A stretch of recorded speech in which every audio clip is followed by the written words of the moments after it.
Hello part 2 of my train journey ಅಲ್ಲಲ್ಲ train food festival. Chips and tea ಇಂದ inaugurate ಮಾಡಿರೋ ನನ್ನ ಆಹಾರ ಮೇಳದಲ್ಲಿ ಲಂಚ್ ಟೈಮ್ ಆಗ್ತಿದ್ದಂಗೆ ಕ್ಯಾಟ್ರಿಂಗ್ ಅವ್ರು ಬಂದ್ರು. ಎಗ್ ಬಿರಿಯಾನಿ ಆರ್ಡರ್ ಮಾಡಿ ಒಂದು ತುತ್ತು ತಿಂತಿದ್ದಂಗೆ ನಮ್ಮ ಮಾವ ಮನೆಯಿಂದ ಊಟ ತಗೊಂಡೋಗಿ ಅಂದಿದ್ರು.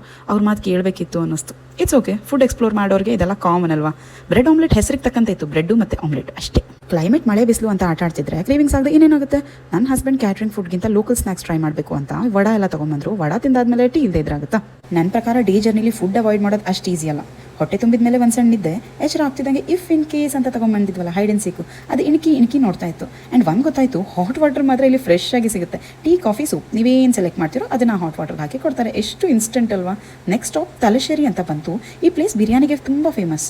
ಬಟ್ ನಮಗೆ ಸಿಗಲಿಲ್ಲ. ನಮಗೆ ಕಂಪನಿ ಕೊಟ್ಟದ್ದು ಅಗೇನ್ ಇನ್ಸ್ಟೆಂಟ್ ಮ್ಯಾಗಿ. ಆ್ಯಕ್ಚುಲಿ ಚೆನ್ನಾಗಿತ್ತು. And here comes our final meal of this journey. Chicken thali order ಮಾಡಿದ್ವಿ. ಚಪಾತಿ ಆ್ಯಂಡ್ ಚಿಕನ್ ಕರಿ ಸಕ್ಕತ್ತಾಗಿತ್ತು. ಬರೀ ತಿನ್ನೋದೇ ಆಯಿತು ಅನ್ನೋರಿಗೆ ನೆಕ್ಸ್ಟ್ ಪಾರ್ಟಲ್ಲಿ ಜರ್ನಿ ಟೈಮಿಂಗ್, ಎಲ್ಲೆಷ್ಟು ಡಿಲೇ ಆಯಿತು, ಹೆಂಗೆ ಟೈಮ್ ಸ್ಪೆಂಡ್ ಮಾಡಿದ್ವಿ ಅನ್ನೋ ಎಕ್ಸ್ಪೀರಿಯನ್ಸ್ನ ಶೇರ್ ಮಾಡ್ತೀನಿ. ಕನೆಕ್ಟ್ ಆಗಿರಿ.